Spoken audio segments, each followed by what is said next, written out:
Bismillahirrahmanirrahim. Assalamu alaikum. I am Dr. Larib Malik, consultant gynecologist and your mentor at MedPros.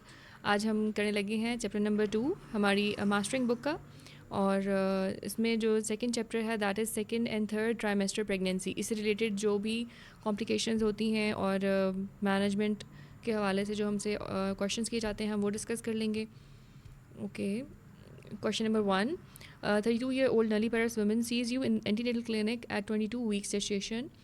She has just had a transvaginal scan that showed the cervix to be 22 mm in length. She has a past history of cone biopsy of the cervix 6 years previously with normal follow-up smears. Which of the following options would you recommend for her? अब इसमें दो बातें हैं। एक तो cervical length उन्होंने बता दी है, वो 2.5 mm से कम है, और दूसरा ये कि उन्होंने बता दिया कि पेशेंट की कोन बायोप्सी की हिस्ट्री है। तो इस ऑप्शन में हमने पेशेंट को सर्वाइकल सर्कलाज ऑफ़र करना है। सर्वाइकल सर्कलाज हमने प्रोफाइलेटिकली 16 to 24 वीक्स ऑफ जेस्टेशन पे ऑफ़र करना होता है अगर cervical length less than 25 millimetre हो। Who have had either preterm labor rupture of the membranes in the previous pregnancy or a history of cervical trauma. अगर सिर्फ जो है एक ही पॉजिटिव फाइंडिंग होती कि 2.5 mm से कम है सर्वाइकल लेंथ, लेकिन इन दोनों में से कोई एक प्रॉब्लम नहीं है पेशेंट के साथ, तो हमने उनको फिर प्रोजेस्टेरॉन ऑफ़र करना होता है, सर्कलाज ऑफ़र नहीं करना होता। Offer prophylactic vaginal progesterone to women with no history of spontaneous preterm birth or mid-trimester loss in whom a transvaginal ultrasound scan between 16 and 24 plus weeks of pregnancy reveals a cervical length of less than 25 mm. Offer either prophylactic vaginal progesterone or prophylactic cervical cerclage to women with a history of spontaneous preterm birth or a mid-trimester loss between 16 and 34 weeks in whom a transvaginal ultrasound scan between 16 and 24 weeks of pregnancy reveals a cervical length of less than 25 mm. तो इसमें आपने length बहुत important है कि 25 millimetre से अगर कम है और पेशेंट की प्रीवियसली हिस्ट्री है तो फिर हम उनको सर्कलाज ऑफ़र कर देंगे, और अगर सिर्फ स्कैन पे लेंथ कम आ रही है तो हम सीरियल स्कैन्स करते रहेंगे उनका और साथ में उनको ऑफ़र कर देंगे progesterone. Question number 2. A 29-year-old woman in her first pregnancy presents to the labor ward with some vaginal discharge at 27 weeks and 2 days. The pregnancy has been an eventful. Speculum examination reveals the cervix to be partially effaced and dilated 3 cm with bulging amniotic membranes. She is not in pain and her observations are normal. The CTG is reassuring. Which of the following option is the most appropriate in her management? तो इन patient में हमने इनको जो है वो offer करना है rescue सर्कलाज, because हम 27 + 6 वीक्स तक वो लगा सकते हैं, और जो है ये पेशेंट के लिए ये प्रोलॉन्ग कर देता है एटलीस्ट 35 डेज़ तक प्रेगनेंसी को। एटलीस्ट इतना टाइम ज़रूर मिल जाता है कि स्टेरॉइड ऑफर जो है वो हम उनको कर सकें और उसका इफेक्ट आ सके। लेकिन फिर भी जो रिसर्च उन्होंने जो डाटा कलेक्ट किया उसमें वो ये कहते हैं कि 34 to 35 डेज़ प्रेगनेंसी जो है वो इनकी प्रोलॉन्ग हो जाती है because of the rescue सर्कलाज। Question number 3. A 35-year-old healthy woman in her second pregnancy at 27 weeks present to the labor ward with abdominal pain. She had a normal vaginal delivery at term in her first pregnancy 3 years previously. All observations are within normal limits. A CTG shows 1 or 2 irregular contractions every 10 minutes. The fetal heart rate is normal. Vaginal examination reveals the cervix to be 50% effaced but closed. Which of the following is the most appropriate management option in this patient? Definitely we will start her with the oral nifedipine, क्योंकि हमें ये patient जो है वो preterm labour suspect कर रहे हैं हम इन पेशेंट में, तो offer nifedipine for tocolysis to women between 24 to 33 + 6 weeks of pregnancy who have intact membranes and are in suspected or diagnosed preterm labor. The suggested dose of nifedipine is an initial dose of 20 mg followed by 10 to 20 mg 3 to 4 times daily, जो कि हम अपने patients को hospital में दे भी रहे होते हैं, adjusted according to the uterine activity for up to 48 hours. 60 milligram से जो है ना वो हमने डोज ज़्यादा नहीं देनी होती पेशेंट को। उसके साइड इफ़ेक्ट्स काफ़ी पेशेंट को ज़्यादा होते हैं, फेशियल फ्लशिंग होती है, हार्ट रेट ज़्यादा होता है, तो पेशेंट को वो टॉलरेट नहीं होती, और इसलिए हमने कार्डियक पेशेंट्स में निफेडिपिन नहीं देनी होती। हम जो है वो एटोसिबान देते हैं जो है जो कि है oxytocin receptor antagonist for tocolysis. Question number 4, ये भी MCQ आता है कि कार्डिक है तो फिर हम एटोसिबान देंगे। 35-year-old healthy woman in her second pregnancy at 30 + 6 weeks presents to the labor ward with abdominal pain. She had a normal vaginal delivery at term in her first pregnancy 3 years previously. All observations are within normal limits. A CTG shows 1 or 2 irregular contractions every 10 minutes. The fetal heart rate is normal. Vaginal examination reveals the cervix to be 50% effaced but closed. अब patient हमारी जो है वो 30 + 6 weeks पे हैं और उनको भी कॉन्ट्रैक्शंस आ रही हैं, 1 to 2 irregular contractions. तो we'll perform a transvaginal scan to check the cervical length. अगर जो हमारे पास पेशेंट जो सिम्टम्स के साथ आती हैं and we are suspecting preterm labour and she is 30 weeks pregnant और more, consider transvaginal ultrasound measurement of a cervical length जो है हमने ये मैयर करनी होती है। और उसमें इंपॉर्टेंट बात ये है कि अगर 15 mm से ज़्यादा है सर्वाइकल लेंथ तो हमने पेशेंट को रीअश्योर करना है और उनको हमने डिस्कस करना है कि that you don't need to stay at the hospital. और अगर उससे कम है तो फिर हमने उनको डायग्नोज कर देना है that she is in pre term labour, और फिर हम उनको ऑफर करेंगे ट्रीटमेंट विच इज़ निफेडिपिन, टोकोलिसिस और साथ में स्टीरॉइड्स भी ऑफर करेंगे। लेकिन अगर पेशेंट 30 वीक से कम जेस्टेशन पे आती हैं तो फिर हमने उनका TVS नहीं करना, हमने उनको ट्रीट करना है, विच इज़ हमें पता है क्या है, टोकोलिसिस करना है और हमने स्टीरॉइड्स देने। फीटल फाइब्रोनेक्टिन टेस्टिंग भी जो है वो की जा सकती है। तो इसको ये दोनों ही MCQs आ जाते हैं, बस ये याद रखना है 15 सर्वाइकल लेंथ के कट ऑफ है 15 mm और 50 नैनोग्राम पर ml से ज़्यादा अगर है तो फिर हम कहते हैं कि प्रीटर्म लेबर जो है वो पेशेंट है प्रीटर्म लेबर में और हमने उनको ट्रीटमेंट ऑफर करना होता है। Question number 5. A 26-year-old woman in her first pregnancy presents to the labor ward at 28 weeks and 4 days gestation with abdominal pain. Maternal observations are all within normal limits. A CTG reveals she is contracting at a rate of 3 times in 10 minutes with the normal fetal heart rate. Speculum examination shows the cervix is effaced and dilated 3 centimeter. ST3 obstetric trainee R3 wants to know the correct dose of magnesium sulfate for the neuroprotection for the baby. Which of the following statement is the most appropriate? कोई मुश्किल सवाल नहीं है, ये हमने उसी तरह देनी होती है जिस तरह से हमने एक्लेम्शिया वालों को देनी होती है कि 4 ग्राम हम इंट्रावीनस बोलस देंगे of magnesium sulphate over 15 minutes followed by an intravenous infusion of 1 gram per hour until the birth or for 24 hours. 24 hours अगर हमने डिसाइड कर लिया है कि हमने बेबी को प्रीटर्म डिलीवर हो रहा है या करना है तो फिर हम न्यूरोप्रोटेक्शन के लिए मैग्नीशियम सल्फेट दे सकते हैं।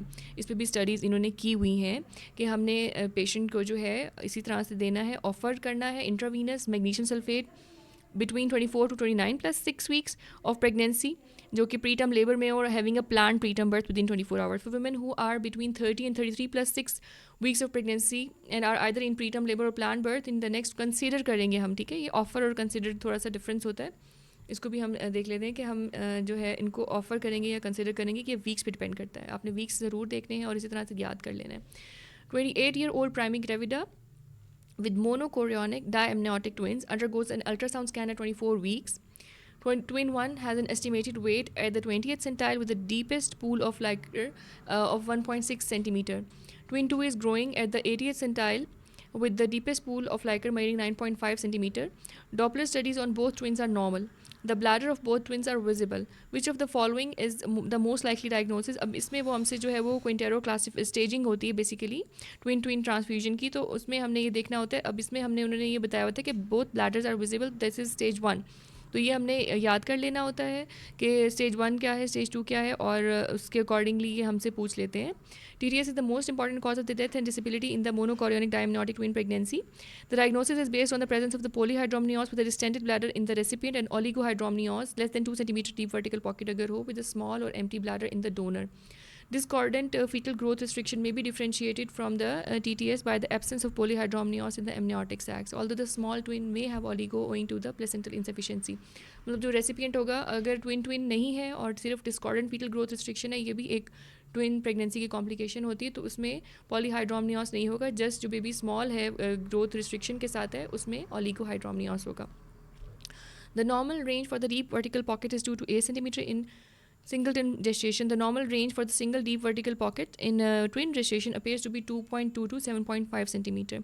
हमें पता है इसमें करना क्या होता है, ये भी एक MCQ आ जाता है। फीटोस्कोपिक लेजर एब्लेशन या कोगुलेशन करना होता है of the anastomosis leads to 50 to 60% survival of both twins and an 80% survival of at least one twin. तो ये हमारा ट्रीटमेंट ऑप्शन है जो कि हमने पेशेंट को ऑफर करना होता है।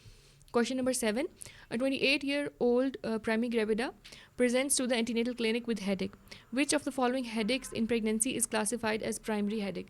तो ये headaches जो है ना, इनके भी बहुत MCQs आ जाते हैं और different types of headaches के ये subarachnoid है या ये है, ये वो तो tension headache है, वो primary headache है। बाकी सारे जो हमारे headaches होते हैं migraine and tension, they both are primary. बाकी सारे secondary headaches होते हैं which are due to either hypertension, subarachnoid hemorrhage, either related to drugs, जैसे नेफेडिपिन अगर पेशेंट ले रही हैं तो उनको हेडेक होता है, मेडिकेशन ओवर यूज़ की वजह से, epidural tap, meningitis and different all these can cause secondary headaches. Question number 8. A 29-year-old woman in her first pregnancy presents at the antenatal clinic complaining of frequent attacks of migraine. She is now 20 weeks pregnant and is concerned as she has these attacks once every 10 days. She is inquiring if there is any medication that she can safely use during the pregnancy to stop these attacks, which of the following medication would you consider. Basically वो पूछना चाह रहे हैं कि pregnancy में और prophylactically आप migraine के लिए क्या ट्रीटमेंट देते हैं। तो हमें पता है हम प्रोप्रानोलोल ही देते हैं। प्रोप्रानोलोल जो है वो माइग्रेन को प्रिवेंट करती है। हमने ये प्रोफाइलेक्टिकली देनी होती है। If the patient is experiencing frequent symptom 3 to 4 headaches a month may be considered for prophylactic treatment, especially when the headache is unresponsive to simple analgesia. Propranolol हमने किस डोज में देनी है ये भी देख लें। 10 to 40 milligram 3 times a day has the best evidence of safety in pregnancy and lactation. Safe भी है प्रेगनेंसी में और प्रोफाइलेक्टिकली हम माइग्रेन के लिए देते होते हैं। Question number 9. A 28-year-old woman is admitted with slight lower abdominal pains and a watery vaginal discharge. A betamethasone course is prescribed. But how much will this management reduce the risk of neonatal death? अब इसमें जो है ना वो 3 चीज़ें पूछते होते हैं जब भी स्टीरॉइड्स रिलेटेड पूछते हैं कि वो आरडीएस को कितना प्रिवेंट कर रहा है, ठीक है, डेथ को कितना प्रिवेंट कर रहा है। तो आपने इसको इसी तरह से याद कर लेना है। सबसे पहले जो है वो रिड्यूस करता है इंट्रावेंट्रिकुलर हैमरेज को विच इज़ 46%। फिर उसके बाद आरडीएस को प्रिवेंट करता है विच इज़ 44%, और फिर डेथ को प्रिवेंट करता है विच इज़ 40%। ऑलमोस्ट सारे हैं 40 के करीब करीब ही, लेकिन आपसे एग्जैक्ट पूछ लिया जाता है। और ये भी पूछ जाता है कि किस कॉम्प्लिकेशन को सबसे ज़्यादा जो है वो स्टीरॉइड्स रोकते हैं। तो हमें पता होना चाहिए कि वो इंट्रावेंट्रिकुलर हैमरेज है, अगर वो ऑप्शन में तो हमने उसको पिक करना है। अगर वो नहीं है और आरडीएस तो फिर आरडीएस को पिक करना है क्योंकि वो 44% है। फिर हमने डेथ को ऑप्ट करना है अगर वो ऑप्शन है तो। Question number 10. A 36-year-old woman with uncontrolled diabetes and who is 29 weeks pregnant is admitted because of threatened preterm labor. What is your advice regarding steroids for lung maturity? 36-year-old है, uncontrolled diabetes के साथ हैं। अब हमने steroids का हमने हमेशा वे करना होता है, बैलेंस करना होता है बेनिफिट्स आउट एंड रिस्क को। तो इसमें हमने यही बताना है कि क्योंकि ये पेशेंट प्री टर्म है तो हमने इनको स्टीरॉइड्स ऑफ़र करने हैं with additional insulin and close monitoring.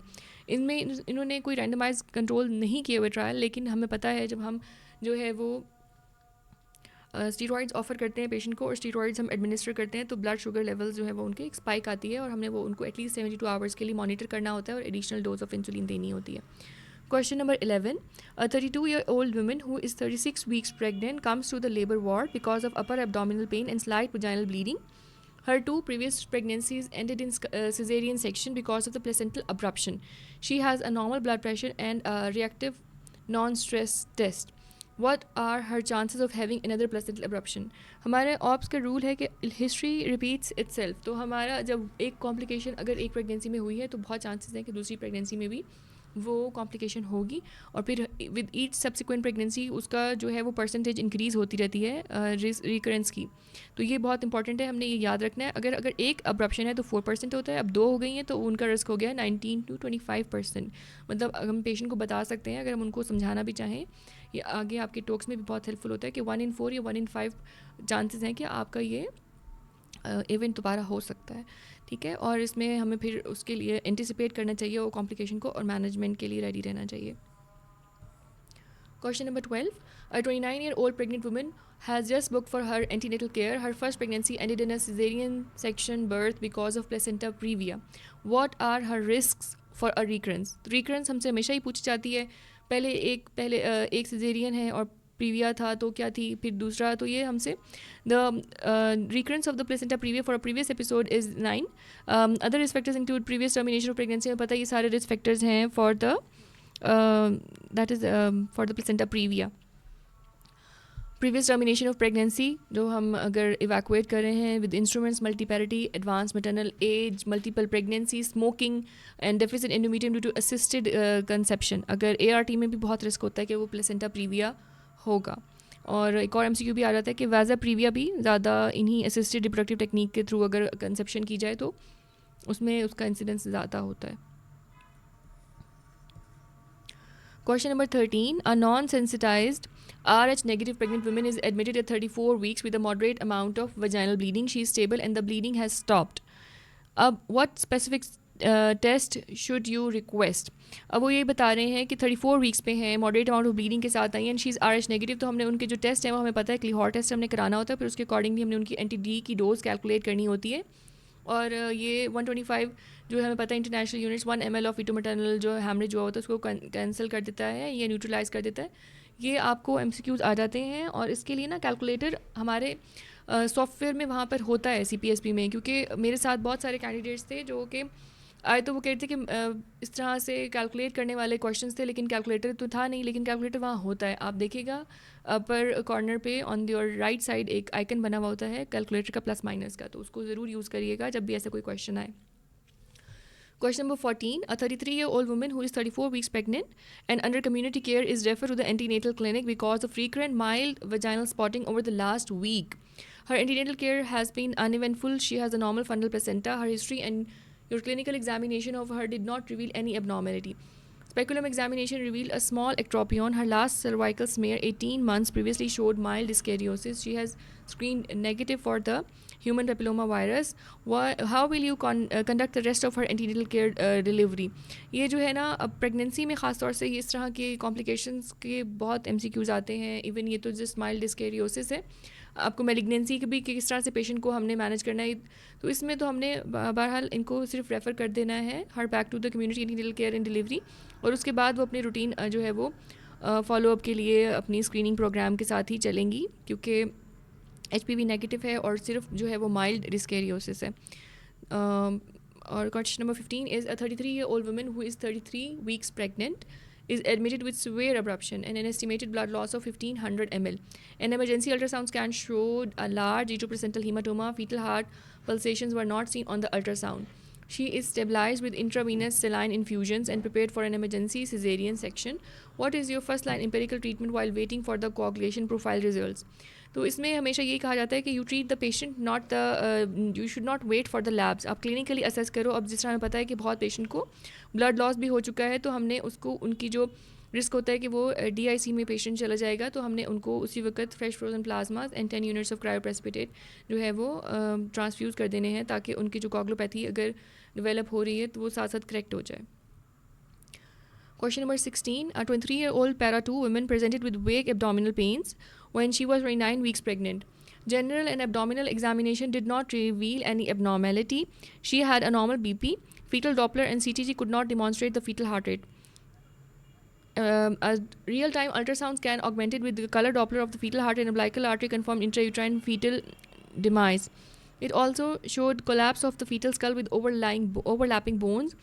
These findings were confirmed by a second scan. She insisted she still feels the fetal movements. How will you handle the situation? ये एक काफ़ी difficult situation होती है, और ये exam में हमसे ये हमें असेस किया जा रहा होता है कि हम एक डिफ़िकल्ट सिचुएशन को कैसे हैंडल करेंगे, इस तरह से कि breaking the bad news है ये। तो we will explain that some pregnant women may sometimes have false positive perceptions of the fetal movement, but the baby is definitely dead. क्योंकि अगर आपने जब भी मिसकैरेज का भी यही रूल है और फीटल डेथ का भी यही रूल है कि आपने एटलीस्ट 2 लोगों ने कंफर्म करना है, 2 डॉक्टर्स ने कंफर्म करना है। और हमने अभी लास्ट चैप्टर में भी एक MCQ किया था कि अगर 2 डॉक्टर्स जो हैं वो एक फॉर इंस्टेंस अगर कोई मिसकैरेज कराना चाह रही है, तो अगर 2 डॉक्टर्स विलिंग हैं और वो ऑफर कह रहे हैं कि पेशेंट को कॉम्प्लिकेशन समझ आ रही हैं और वो ऑप्ट करना जो ट्रीटमेंट चाह रही है वो मेच्योर इनफ है और ऑफ एज है, कम उम्र की है, तो वो हमने ये जो है उनको ऑफ़र करना है वो ट्रीटमेंट। और हमारी इसमें भी यही सीन है कि सिंपैथेटिक अप्रोच होनी चाहिए, और ऑस्कल्टेशन या CTG हमने नहीं यूज़ करनी इंट्रायूटेराइन फीटल डेथ के लिए। हमने real time ultrasonography which should be available at all times, वो हम एक्यूरेटली डायग्नोज अगर करना है इंट्रायूटेराइन फीटल डेथ, तो उसके लिए जो है वो करना होता है। और repeat scan should be carried out, एक और डॉक्टर जो है वो, ताकि ये जो सब्जेक्टिव जो है एलिमेंट ये रूल आउट हो सके कि 2 लोगों ने देखा और कंफर्म किया। काफ़ी डिफ़िकल्ट सिचुएशन होती है ये भी पेशेंट के लिए और हमारे लिए भी। Question number 17. A 36-year-old woman comes to the labor ward with absent fetal movements for the last 6 hours. And she is 36 weeks pregnant. All investigation confirmed intrauterine death. She has had 2 previous vaginal births. After counseling, she was still undecided about the period of waiting before active intervention. What is the incidence of the most serious complication if she waits for 4 weeks or more weeks? इसमें ना अभी DIC के ये जो MCQs आते हैं ना intrauterine fetal death के साथ, तो वो यही आते हैं कि रिस्क क्या है DIC का। तो आपने ये याद रखना है 10% एंड 30%। अगर वो विदिन 4 वीक्स जो है वो वेट करना चाह रही हैं तो 10% फिर भी रिस्क है। तो अगर आफ्टर जो है वो 4 वीक्स तक हो जाती हैं तो the most serious complication is coagulopathy which rises to 30% after 4 weeks. She should be monitored with blood platelet count और fibrinogen measurements. ये भी MCQ आ जाता है कि हम मॉनिटर कैसे करेंगे पेशेंट को if she opts for the spontaneous onset of labour या वो कंजर्वेटिवली मैनेज करना चाहती हैं, तो हमने उनको blood platelet and fibrinogen measurements करके साथ फॉलो अप करते रहना है। और हमें पता है हम इफेप्रिस्टोन मिसोप्रोस्टॉल यूज़ करते हैं, और प्रोस्टाग्लैंडिन यूजली कॉस्ट की वजह से नहीं यूज़ कर सकते, लेकिन करते होते लेकिन कर भी सकते हैं। और इसके अलावा जो एमसीक्यू एक और आ जाता है वो ये पूछ लेते हैं कि पेशेंट जो है हमारी एंटी डी है, नेगेटिव ब्लड ग्रुप के साथ है, and she wants to go home, तो घर उसको बेशक पेशेंट को हमने भेज देना है, लेकिन पहले एंटी डी उनको लगाना है, क्योंकि हमें नहीं पता कि बेबी की डेथ कब हुई थी, और जो है उनको हम एडमिनिस्टर करके ही भेजेंगे एंटी डी घर के। आप घर जाएं, think it through, and then you can come back to us. Question number 18, a 31-year-old woman presents to the antenatal clinic when she is 22 weeks pregnant. She has had normal antenatal care until her last visit 2 weeks previously with no medical history or medications. At this visit, her BP is 145/98 with significant proteinuria. यानी कि patient को जो है वो pre इक्लैम्शिया develop हो गया है। अब इसमें देखें, इसमें भी ना गाइडलाइंस चेंज हो गई हैं। उसमें न्यू जो गाइडलाइंस है उसके अकॉर्डिंगली हमने पेशेंट को जो है वो एडमिट नहीं करना, हमने जस्ट उनका जो है वो, अगर सिवियर हाइपरटेंशन है ना, वही कट ऑफ है 160/110 मिलीमीटर ऑफ मर्करी, वो उन्होंने एक तरफ कर दिया है, और माइल्ड और मॉडरेट को साथ कर दिया है कि वो पेशेंट को जो है हम देख लें कोई रिस्क फैक्टर तो नहीं है, कोई प्री एक्लैम्शिया के कोई अलार्मिंग फीचर्स तो नहीं है, कोई अल्टर सेंसोरियम तो नहीं है, और जिस तरह हम पेशेंट से पूछते होते हैं कोई अपराइट अपर क्वाड्रेंट टेंडरनेस या फिर ब्लरिंग ऑफ विजन, तो अगर वो वाले सिम्टम्स नहीं है तो पेशेंट जो है वो आउट पेशेंट बेसिस पर मैनेज की जा सकती है according to the new guidelines. पुरानी गाइडलाइंस के अकॉर्डिंग हमने पेशेंट को जैसे ही प्रोटीन यूरिया पड़ा और हम कहते थे कि एडमिट द पेशेंट, अब ये चेंज हो गया है, तो इसको आप डेफिनेटली गो थ्रू करें। बाकी ये सारा बिल्कुल सेम है कि हमारा 300 milligram protein 24 hour urinary collection में, या फिर 30 मिलीग्राम पर मिलीमोल हमारा यूरिनरी प्रोटीन क्रिएटिनिन रेशो, ये डायग्नोसिस के लिए ये सेम है। उन्होंने उसको थोड़ा सा चेंज कर दिया, उसको भी हम डिस्कस कर लेंगे एक दिन। Question number 19. You are admitting a 33-year-old woman with a BP of 170/115 millimeter of mercury. Her urine dipstick showed 1+ proteinuria. What is the most quickest and most convenient method to quantify her proteinuria? तो हमने अभी वही discuss किया कि हमने उनका spot urinary protein creatinine ratio करा लेना है, क्योंकि 24 आवर यूरिनरी कलेक्शन जो है वो उसके ना अब इक्विवेलेंट कर दिया उन्होंने। पहले थोड़ा सा 24 आवर यूरिनरी कलेक्शन को सुपीरियर कंसिडर किया जाता था, लेकिन अब वो इक्विवोकल है। अगर वो आपको उसने लेबल कर दिया है कि पेशेंट को प्री एक्लैम्शिया, तो 24 hour spot protein creatinine ratio ने, तो आपको 24 आवर यूरिनरी कलेक्शन कराने की ज़रूरत नहीं है, तो पेशेंट एक बहुत हैसल से बच जाता है। Question number 20. A 29-year-old primary Paris woman complains of pruritus in the palms of the hands and soles of the feet when 32 weeks pregnant. What is the risk of perinatal mortality because of obstetric cholestasis? अब उसमें वो यही पूछना चाह रहे हैं, basically वही percentages incidence बहुत पूछे जाते हैं, क्योंकि ये बहुत इंपॉर्टेंट है। तो उसका ऑप्शन यही कि 5.7% जो है ना वो इसका इंसिडेंस है perinatal mortality rate for the obstetric cholestasis was not, जो है वो उन्होंने बताया कि ऑलमोस्ट इक्वल ही है नेशनल एवरेज जो है यूके नेशनल। ज़ाहिर है डाटा सारा वहीं पे कलेक्ट होता है, तो हमें वही इंसिडेंसेस वही परसेंटेजेस याद करनी पड़ती हैं। हमारी पॉपुलेशन में डाटा कलेक्ट किया नहीं जाता, तो क्वेश्चन में भी वही पूछा जाता है जो गाइडलाइंस में है। Question number 21. A 38-year-old primary gravida undergoes first trimester screening and the result shows a low placental associated plasma protein, जो PAP-A जिसे हम कहते हैं, less than 0.4 multiples of median. What is the implication of this result? ये भी जो है ना बहुत पूछा जाता है। फर्स्ट ट्राइमेस्टर और क्वाड्रपल्स टेस्ट जो होते हैं हमारे, और उसके अलावा हम फर्स्ट ट्राइमेस्टर में भी कंबाइन करते हैं या फिर फर्स्ट और सेकंड का इंटीग्रेटेड करते हैं, वो बहुत MCQs इससे भी बहुत आते हैं, स्पेशली डाउन सिंड्रोम की स्क्रीनिंग से। लेकिन इसमें हमें जो है वो पूछ रहे हैं कि जो टेस्ट आया है वो उसको इंटरप्रेट कैसे करेंगे। जो PAP-A अगर कम है ना, तो she is at high risk of developing small for gestational age pregnancy. Low PAP-A is associated with high risk of small for gestational age baby. इन्होंने जो स्टडीज़ जो डाटा कलेक्ट किया है उसमें 3rd सेंटाइल से बेबीज़ का जो है वो कम होता है वेट, और ऑड रेशो 3.6 है। Question number 22. A 32-year-old pregnant woman had a history of previous small for gestational age baby.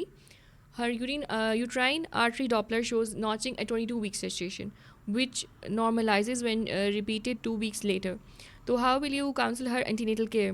इसमें भी ना एक पूरा टेबल है जिसमें उन्होंने माइनर रिस्क फैक्टर्स और मेजर रिस्क फैक्टर्स लिखे हुए हैं, और वो उसके अकॉर्डिंगली उन्होंने बताया हुआ है कि हमने पेशेंट को किस तरह से मैनेज करना है और उनकी रूटीन एंटीनेटल केयर किस तरह से लेके चलनी है। तो इसमें हमने ये करना है कि पेशेंट को हमने उनकी ना सीरियल 2 वीकली अल्ट्रासाउंड बायोमेट्री और अम्बिलिकल आर्टरी डॉपलर और 26 to 28 वीक्स ऑफ प्रेगनेंसी पे कराना होता है, जिससे हमें पता चलता जाता है कि हमने फ़र्दर किस तरह से मैनेज करना है।